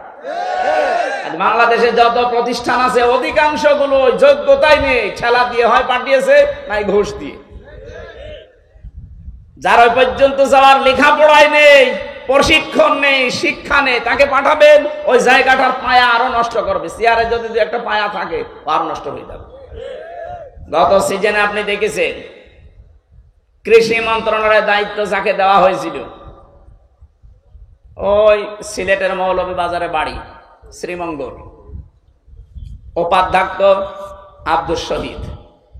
আপনি নিরপেক্ষ দৃষ্টিতে বলবেন, এই লোকটা একটা কলেজের স্যার, এ সারা জীবন লেখাপড়া করিয়েছে ছেলে মেয়েদের, ও কৃষি সম্পর্কে কি জানবে? ওকে জীবনে কোনোদিন মাঠে গিয়েছে, প্রশিক্ষণ কি ওই জায়গায় কোনোদিন নিয়েছে? তারে আপনি ওই দায়িত্ব দিলেন? মানে যারা ওই বিষয়ের উপরে সারা জীবন পড়াশোনা করে, ওর উপরে প্রশিক্ষণ নেয়, শিক্ষা দিতে পারে, ওই রকম একটা মানুষকে দেন। আপনি এমন মানুষকে দিলেন তার বাড়িতে 3.5 কোটি টাকা পাওয়া যাচ্ছে, 11টা দেশের রুপি পাওয়া গেছে, 85 ভরি সোনা পাওয়া গেছে। এইটাই তো হবে যে চেয়ারে বসাবেন, ওর শিক্ষাও নেই, প্রশিক্ষণও নেই, ওখানে যাওয়ার যোগ্যতা ওর নেই, ও সারা জীবন লেখাপড়া করিয়েছে ছেলে মেয়েদের, এরকম একটা জায়গায় দিতেন। এমন কাজ করে গেলেন, ওই জায়গাটা এখন ধ্বংস হয়ে গেছে। কয় বিঘা জমিতে কয় মন ধান হয় ও জীবনে কোনোদিন চাষ করে দেখেছে? এই জন্য আমি যেটা বলতে চাচ্ছিলাম, এই হিন্দু অফিসারের এই কাহিনী দিয়ে একটা শিক্ষা আছে। আমরা আজ বাংলাদেশে যারা দায়িত্বে আছি, সামনে যারা আসবেন, আপনার আত্মীয় স্বজন, ছেলে মেয়ে যাই বলেন, এদেরকে উপরে তুলতে হলে যে যে যোগ্যতায় আছে তাকে ওই পর্যন্তই তোলেন। কথা বলেন এখানে, তার যোগ্যতা নেই ভার্সিটির টিচার হওয়া, আপনি তাকে একেবারে ভাইস চ্যান্সেলর বানিয়ে দিচ্ছেন। যা শুরু হয়েছে আমার মনে হচ্ছে সামনে শিক্ষা ব্যবস্থা ধ্বংস হয়ে যাবে। কারণ বিশ্ববিদ্যালয়ে স্যার হওয়ার জন্য ফার্স্ট ক্লাস ফার্স্ট হওয়া লাগে, 1, 2, 3 এদেরকে নেওয়া লাগে, অথচ এদেরকে এখন আর নেওয়া হচ্ছে না। 35 লাখ 40 লাখ টাকা নিয়ে ওই 70 রোল নাম্বার ওরে দেওয়া হচ্ছে। ও তো এই চেয়ারে বসে 2-1টা পায়া যদি ঠিক ছিল, ও পায়া আরো ভাঙবে। কথা বলেন না কেন? এই মুসলিম দেশের এই দোকানদারের জীবনী থেকে একটু শিক্ষা নেওয়া যায় না যে সে তার ছেলেকে ভালোবাসে, কিন্তু যে ছেলের জন্য আমি তো জাহান্নামে হতে পারি না, তার যোগ্যতা নেই, আমি একটা অফিসে তার বস বানিয়ে দেবো? মানে ওর যা যোগ্যতা ও সেই কাজ করবে। কাজটা তো হালাল কাজ, যদিও চা টেনে দেওয়া, পানি টেনে দেওয়া, রুটি টেনে, কাজটা তো হালাল কাজ, ও হালাল কাজ করে ও জান্নাত পাবে। জোরে বলেন সুবহানাল্লাহ। হযরত আদম আলাইহিস সালাম যেই তাকিয়েছেন মেয়েটার দিকে, বললেন না, তাকানো যাবে না, ধরা যাবে না, কি করবেন? বিয়ে করা লাগবে, বিয়েতে আমি রাজি আছি, দেন মোহর কই? নেই, দেন মোহর না দিলে বিয়ে হবে না। আল্লাহ আমার বিয়ে করাই লাগবে, দেন মোহর বুঝি না, আমার আখেরি নবী মুহাম্মদ রাসূলুল্লাহর উপরে 10 বার দরুদ শরীফ পড়ো, দেন মোহর হয়ে যাবে। দরুদ শরীফ পড়ে শেষ, এবার আদমকে বললেন, কুলনা ইয়া আদম উসকুন আনতা ওয়া যাওজুকাল জান্নাতা ওয়া কুলা মিনহা রাগাদান হাইতু শি'তুমা। এই যারা শিক্ষিত আছে, এই যে আজ নারী পক্ষ কাজ করছে, নারী স্বাধীনতা আন্দোলন, নারী বিপ্লব পরিষদ, 13টা সংগঠন কাজ করছে মেয়েদের অধিকার আদায়ের জন্য, অথচ এই আয়াতের ভেতরে দেখেন কতগুলো অধিকার আছে। মেয়েরা যদি জানতো, এরা নিজেদের এই অধিকার আদায়ের জন্য রাজপথে মিছিল করত, অথচ তাদেরকে ব্যবহার করার জন্য কিছু মানুষ সামনে দিয়ে ভোগ করার জন্য ব্যস্ত আছে। আল্লাহ আমাদের আদি পিতা আদমকে কি বললেন? যে বিয়ে হয়ে গেছে, এবার বউ নিয়ে চলে যাও বাড়িতে। জান্নাত আমাদের বাবার বাড়ি, আমাদের আদম আলাইহিস সালাম বাবা না? জান্নাত আমাদের কার বাড়ি? আরো জোরে বলেন। বিয়ে করার পরে বউ নিয়ে যাওয়া লাগবে বাবার বাড়ি। আর আমরা অনেকে বিয়ে করে ঘর জামাই থেকে যাই। আপনি বিয়ে করে বউ নিয়ে বাবার বাড়ি যান, হ্যাঁ, কি করবেন বাবার বাড়িতে? আল্লাহ বলেন ওয়াকুলা। এখানে যারা তাফসীর বসে আলেমদেরকে বলছি, আল্লাহ কিন্তু আনতা ওয়াকুলা দেয়নি। বউ নিয়ে বাড়ি যাওয়ার পরে নিজে একেবারে মরণ খাওয়া খাবা, এরপরে যতটুকু বাঁচে বউকে খাওয়াবা না। এই জন্য আল্লাহ আনতা বাদ দিয়ে দিয়েছেন, একবারে ওয়াকুলা দিয়ে বসন দিয়েছেন। কোরআনের প্রতিটি শব্দ গবেষণামূলক, সেইটা নিয়ে চিন্তা করবেন, আপনাকে আল্লাহ জান্নাতের পথ দেখিয়ে দেবে। মেয়েদের কি অধিকার আল্লাহ দিচ্ছেন, আনতা না দিয়ে একবারে কোলা। তুমি যতটুকু খাবার, যেই মানের খাবার, যেই মানের পোশাক, যেভাবে চলবা স্টাইলে, ঠিক ওই মানের খাবার, ওই মানের পোশাক তোমার স্ত্রীকে দেওয়া লাগবে। আপনি নারীর অধিকার খুঁজে পান না। যেই দিন আল্লাহ নারীকে বানিয়েছেন ওই দিনই তার অধিকার দিয়ে দিয়েছেন। আপনারা যে অধিকার দিতে চাচ্ছেন এটা অধিকার না, এটা ভোগ করা। দুধ খাওয়ানোর দায়িত্ব বাবার না মার? অবশ্য মার। এই আপনি আলেম? এখানে আলেম যারা আছে জিজ্ঞাসা করেন তো, দুধ খাওয়ানোর দায়িত্ব সন্তানকে বাবার না মার? চেয়ারম্যান সাহেব বলেন তো। না, আমাদের ভারপ্রাপ্ত চেয়ারম্যান তো এই জন্য মনে হয় পারবে না। উনি ভারটা মুক্ত হলে পারবেন। আমরা চাই আল্লাহ সামনে যেন ভার মুক্ত করে একেবারে জায়গা মতো বসিয়ে দেন। বলেন আমিন। আমি আজকে এটা নিরসন করব। যারা আছেন এটা রেকর্ড হচ্ছে, দুধ খাওয়ানোর দায়িত্ব বাবা, কিন্তু মা এই দায়িত্বটা পালন করছে দয়া করে। উনি যদি পালন না করে, এমন কোথায় পেলেন? হ্যাঁ, সূরা বাকারা 2 নম্বর পারা 17 নম্বর পৃষ্ঠা 1ম নম্বর লাইনে 232 নম্বর আয়াত মাঝের অংশে আছে, ওয়ালওয়ালিদাতু ইরদি'না আওলাদাহুন্না হাওলাইনি কামিলাইনি লিমান আরাদা আইয়ুতিম্মার রাদা। এটা মুযাক্কার শব্দ, পুরুষ। পুরুষের দায়িত্ব এটা। 2 বছর দুধ খাওয়ানোর দায়িত্ব কার? বলেন বলেন। কিন্তু পুরুষের মেশিন পত্র আছে, আমরা পাবো কোথায় এটা? আল্লাহ তো আমাদের মেশিনই দেয়নি। সুতরাং এটা দিয়েছে যাদের, ওনাদের দিয়ে দায়িত্ব পালন করিয়ে নেয়। ওনারা যদি বলে না আমি করব না, ওনার গুনাহ হবে না। এখন মারা যদি বলে যে তোমার ছেলে তুমি দুধ খাওয়াও, যদি আমাকে দিয়ে কাজ করাতে চাও 2 বছর 5 লাখ করে টাকা দেওয়া লাগবে, আপনাকে তাই দেওয়া লাগবে। মাইকে বলা মনে হয় ঠিক হইল, মহিলারা তো শুনছে। সমানিতা মা বোনেরা কানে হাত দিয়ে থাকেন, আমি গোপন কথাটা বলে ফেললাম। এখন যদি ওরা বলে যে তোমার এক একটা ছেলে মেয়ের জন্য 5 লাখ করে টাকা দাও, তারপরে দুধ খাওয়াবো, নাই তোমারটা তুমি খাওয়াও, আমি পাবো কোথায়? অধিকার আপনাদের যা দিয়েছে একটা একটা করে দেখে কোরআন থেকে হাদিস থেকে নেন। এই যারা আন্দোলন করছে এদের মুখে ঝাঁটা দেওয়ার কথা মনে হবে আপনার। নারী বিপ্লব পরিষদ গঠন করে উনি চালাচ্ছে। মেয়েদেরকে সামনে দিয়ে যে মানুষগুলো মিছিল করে, এদের রুচি কি? আমি একবার যশোরে মাহফিলে গিয়েছিলাম। যশোর ওই যে পালবাড়ি যে মোড় আছে, ওই সময় বাসে যেতাম। বাসে যেয়ে নেমে দাঁড়িয়ে আছি, যশোর MM কলেজের মেয়েরা মিছিল করছে ইফটিজিং এর বিরুদ্ধে ডাইরেক্ট অ্যাকশন।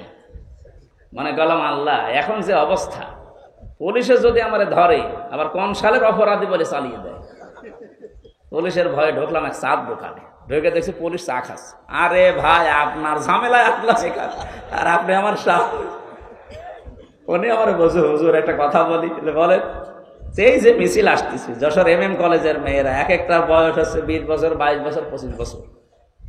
এই যে যুবতী মেয়েরা, বুকে কোনো ওড়না নেই, স্কিন টাইট প্যান্ট পরা, একটা ব্যানার ধরে আছে, বলছে আহা আদম, বউ নিয়ে যাও বাবার বাড়ি, যে শুধু নিজে মরণ খাওয়া খাবা না, যতটুকু খাবা, যতটুকু মানের খাবা, ওই মানের খাবার স্ত্রীকে দেওয়া লাগবে। এতটুকু আল্লাহ শেষ করেননি। অকুলা মিনহা রগদান হাইসু শি'তুমা, বউ নিয়ে ঘরের ভেতরে একেবারে তালাবদ্ধ করে রাখবা না, ওখানে যেখানে ইচ্ছা যাবে, যা ইচ্ছা খাবে। তার মানে কি, বউ নিয়ে আপনি ঘোরাফেরা করতে পারেন, বিভিন্ন জায়গায় যেতে পারেন। আজ বাংলাদেশ জামাত ইসলামীর যিনি আমিরে জামাত ডাক্তার শফিকুর রহমানকে সাংবাদিকরা প্রশ্ন করছে, যদি ইসলামে দেশে আসে তাহলে মেয়েরা তো ঘরবন্দি হয়ে যাবে, তালাবদ্ধ হয়ে যাবে। না, মেয়েরা সবচেয়ে বেশি অধিকার পাবে যদি বাংলাদেশে ইসলাম কায়েম হয়।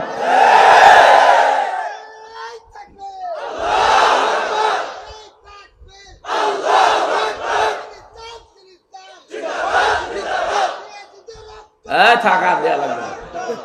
আরে রক্তগুলো এখন থাক, পরে কাজে লাগবে। সম্মানিত মা বোনেরা, আপনাদের অধিকার যেগুলো দিয়েছেন কোরআনে একটা একটা করে, উনি যেহেতু কোরআন পড়ে জানে, উনি বলেছে এই কারণে কোরআনের দিকে তাকিয়ে, যদি ইসলাম এসে যায় দেশে, মেয়েরা সবচেয়ে বেশি অধিকার ভোগ করবে। ঘরের ভেতরে তালাবদ্ধ হয়ে থাকার জন্য আপনারা আসেননি, আপনাকে নিয়ে বেড়ানোর কথা কোরআন বলছে। রাগাদান হাইসু শি'তুমা, যেখানে ইচ্ছা যাও, যা ইচ্ছা খাও, কিন্তু সাবধান, ওয়ালা তাকরাবা হাযিহি শাজারা, ওই গাছের কাছে যাবে না। তার মানে কি? এই গাছ মানে শুধু গন্ধম গাছ। এটা যদি শুধু গন্ধম গাছ উদ্দেশ্য হতো, কোরআনে আল্লাহ আয়াত নাযিল করতো না। এটা মানে আল্লাহর বর্ডার। আপনি বউ নিয়ে এমন জায়গায় যেতে পারবেন না যেখানে গেলে আপনারও ফরজ পর্দা থাকে না, বউরও পর্দা থাকে না। এমন অনুষ্ঠান দেশে নেই? কথা বলেন না কেন? এমন বিয়ের অনুষ্ঠানে গেলেন যেখানে নিজেরও পর্দা থাকছে না, আপনার বড় পর্দা থাকছে না, ওইরকম অনুষ্ঠানে যাওয়া জায়েজ নেই। এইরকম পিকনিকে যাওয়া যাবে না বন্ধুদের সাথে, এরকম মেলায় যাওয়া যাবে না। শিশু মেলার নাম দিয়েছে, শিশু নেই, শুধু শিশুর খালারা আর মামারা। এখানে গেলেই শুধু অ্যাক্সিডেন্ট হয়। এই জন্য সম্মানিত মা বোনেরা, আলেমদের স্ত্রী যারা সত্যিকারের আলেম, যারা খাস পর্দা করে চলে, যারা আজিমাত নিয়ে চলে, রুকসাত না। রুকসাত মানে মুখমণ্ডল আপনি খোলা রাখতে পারবেন, হাতের কবজি, পায়ের পাতা, কিন্তু আজিমাত নিয়ে যারা চলে, খাস পর্দা নিয়ে, এরা হাত মুখ পর্যন্ত মোজা দিয়ে ঢেকে রাখে। এদের স্ত্রীরা সত্যিই যে সম্মান নিয়ে মহারানী হয়ে আছে, আপনি কিছুই টের পাচ্ছেন না।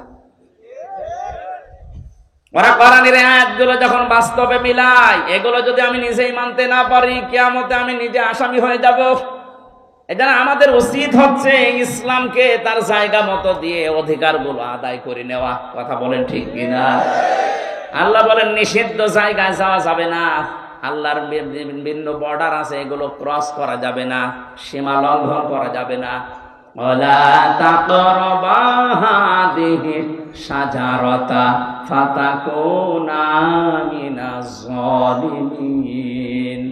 যদি আল্লাহর এই বর্ডার কেউ ক্রস করে ফেলে, সে জালেম হয়ে যাবে। কি হবে? আর যারা পর্দার ফরজ বিধান লঙ্ঘন করে চলাফেরা করছেন, আপনি জালেম।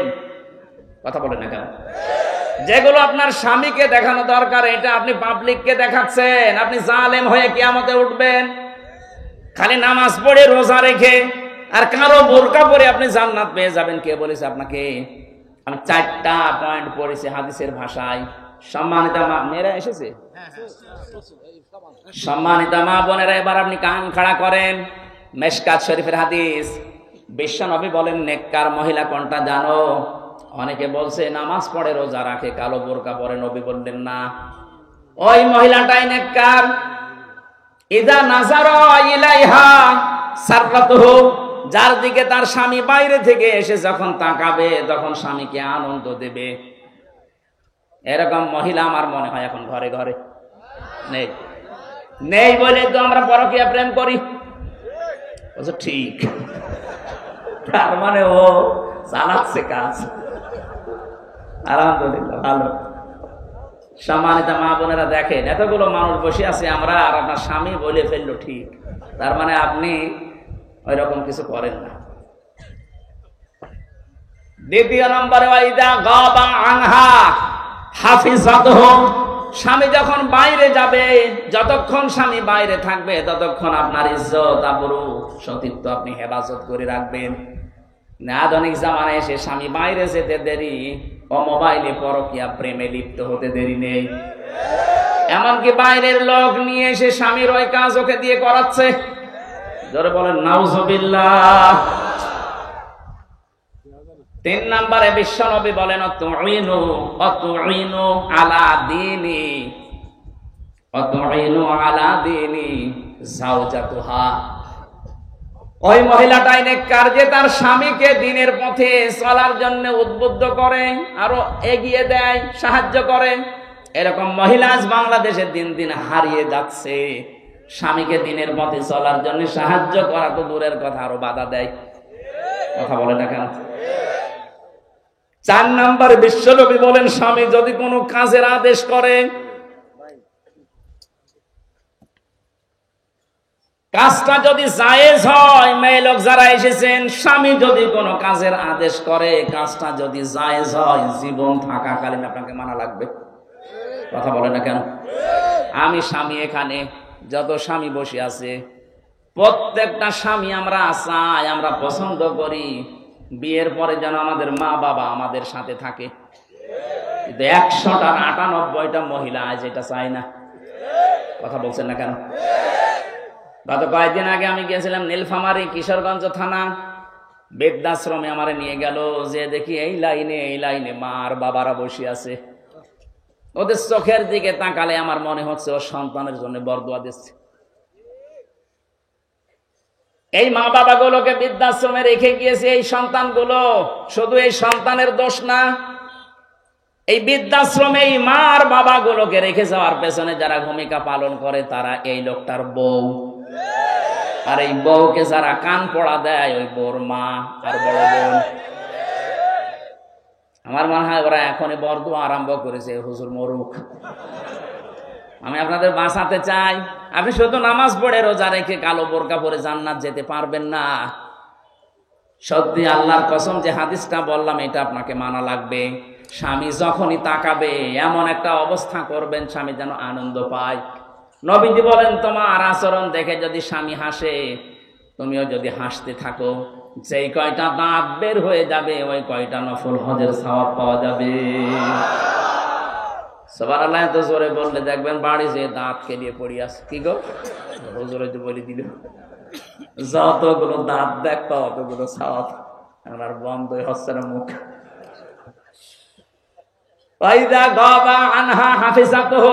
স্বামী যখন বাইরে যাবে, খুব গুরুত্বপূর্ণ বিষয় এটা। নামাজ রোজার মতোই ফরজ। আপনার শরীরকে আপনি হেফাজত করে রাখবেন, এমনকি মোবাইলে কোন আওয়াজে কথা বলবেন সেইটাও আল্লাহ কোরআনে দিয়েছেন। সূরা আহজাবের 32 নাম্বার আয়াত, 22 নাম্বার পারা, 1ম নাম্বার পৃষ্ঠা 3 নাম্বার লাইনে আছে। এটা তাফসিরে খাজেনের ভেতরে পাবেন। ইয়া নিসান নাবিয়্যি লাস্তুন্না কাআহাদিম মিনান নিসাই ইনিত্তাকাইতুন্না ফালা তাখদা'না বিল কওলি ফায়াতমা'আল্লাযী ফী কলবিহি মারাদুন ওয়া কুলনা কাওলাম মা'রুফা। বলেন আল্লাহু আকবার।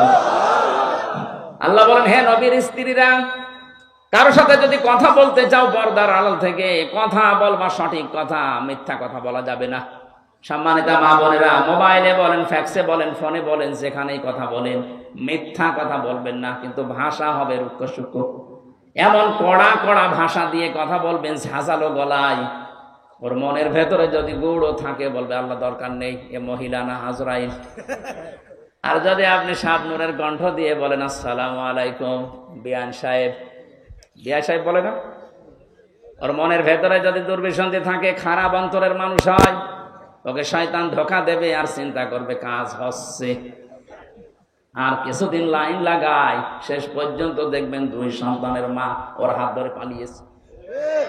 বেশি বলে ফেললাম, এটা হচ্ছে না দেশে? মেয়েদের কণ্ঠ পর্যন্ত পর্দা, কিভাবে কথা বলবে। এই জন্য আমার এই মোবাইলে মহিলা কণ্ঠ যদি কোনো জায়গা থেকে কল কেউ দেয় ফতোয়া ধরার জন্য, আমি হোসাইনকে দিয়ে দিই, তো তুই যা করবি করবে। হোসাইন এখানে আসে না, ওরা জিজ্ঞাসা করেন, আমি মেয়ে লোকের কণ্ঠ ধরতে চাই না। আর মাসলা মাসাইল জানার দরকার হলে আপনার স্বামীকে দেন, আপনার ছেলেকে দিয়ে বলাম, কারণ এটা রেকর্ড হয়। আমি রিমান্ডে যে এটা দেখেছি। আমরা যা মনে করছি এত সহজ না। এই জন্য কথাবার্তারা খুব হিসাব করে বলবেন। টাকলা মোরাদের মতো 6 মিনিট 29 সেকেন্ড যে ফাঁস হয়ে যাবে, মন্ত্রিত্ব চলে যাবে। তা তো অডিও ফাঁস হয়েছে, আর যেগুলোর ভিডিও ফাঁস হচ্ছে এদেরকে আমার মনে হয় জবাই করা দরকার। 80-85 বছর বয়স, আর ওর নাকি ঘুম পাড়ানো লাগে।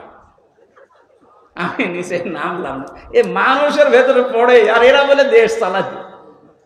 রাত 12টা-2টা পর্যন্ত ঘুম আসে না, এর ঘুম পাড়ানো লাগে আল্লাহর ওলিদের দিয়ে।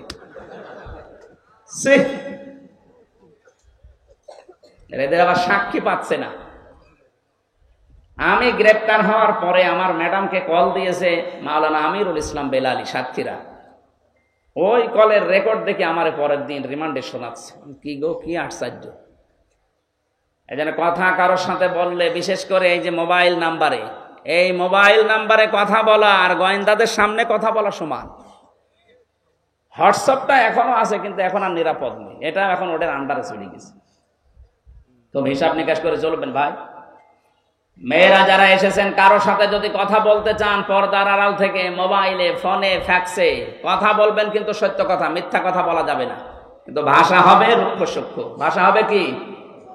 আল্লাহর এই বর্ডারটা, আপনি স্বামী বাড়ি থেকে চলে গেছে, এই বর্ডারটা আর ঠিক রাখেন না, আপনি ক্রস করে ফেলেন। অথচ আপনার হেফাজত করার দরকার ছিল আপনার কণ্ঠ, আপনার শরীর, আপনার সতীত্ব, এমনকি আপনার সন্তান যেটা আছে, স্বামীর সন্তান, ওইটা আপনার স্বামীর সম্পদ, সব আপনি হেফাজত করে রাখবেন। আপনি দায়িত্বশীল। 3 নম্বরে আপনি সাহায্য করবেন স্বামীকে দ্বীনের উপরে চলার জন্য। তাহলে হযরতে রহিমার সাথে আপনি কিয়ামতে জান্নাত পাবেন। হযরতে খাদিজাতুল কুবরা, তাকে আল্লাহ সালাম পাঠিয়েছিলেন এই কারণে, তার জীবনের সবকিছু তার স্বামীকে সাহায্য করার জন্য তিনি দিয়েছিলেন। আর আমরা এমন বউ পেয়েছি, ওর 15 ভরি স্বর্ণ আছে, আপনি ক্যান্সারে মরে যাবে, 1 ভরি বিক্রি করতে বলেন, বলে না তুমি মরে যাও, দরকার আরেকটা বিয়ে করো, তাও বেচতে রাজি না। এই জিনিস নিয়ে আমরা সংসার করছি। 4 নম্বরে স্বামী যেটা চায় ওটা যদি জায়েজ হয়, আপনার জীবন থাক আর যাক ওটা মানা লাগবে। আমি যে একটা উদাহরণ দিলাম না, যে আমি স্বামী, প্রত্যেক স্বামী আমরা চাই যে আমার মা বাবা আমার সাথে থাকবে, খেয়ে থাক না খেয়ে থাক, কিন্তু আপনি চান না। এরকম বউ নেই দেশে? কার কার বউ এরকম বোন? ছোট হাত তোলেন তো। একজন আছে শুধু।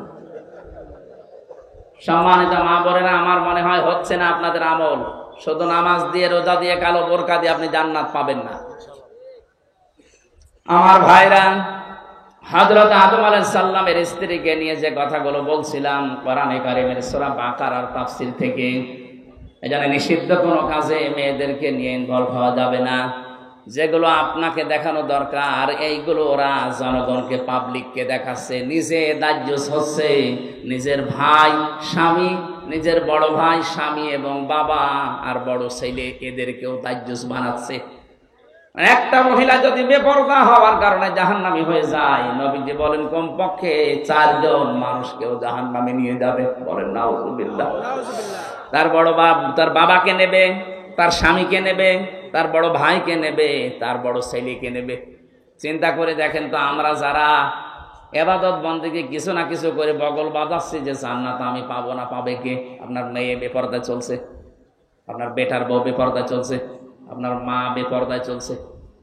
আল্লাহর এই বর্ডার গুলো আমরা যেন ক্রস না করি। বলেন আমিন। আল্লাহ রাব্বুল আলামিন বলেন, এই যে এইভাবে করে আমি তোমাদেরকে বানালাম, বানানোর পরে তোমাদের সম্মান বৃদ্ধি করার জন্য ফেরেশতাদের মাধ্যমে সেজদা দেওয়ালাম, দুনিয়াতে নিয়ে আসলাম। এই পৃথিবীর বেজে নিয়ে আসার যে সিস্টেম গুলো কোরআনে কারিমে হাজার হাজার কথা তাফসিরে আমার জানা আছে। রাত গভীর হয়ে যাচ্ছে আর আমার শরীরও পারছে না।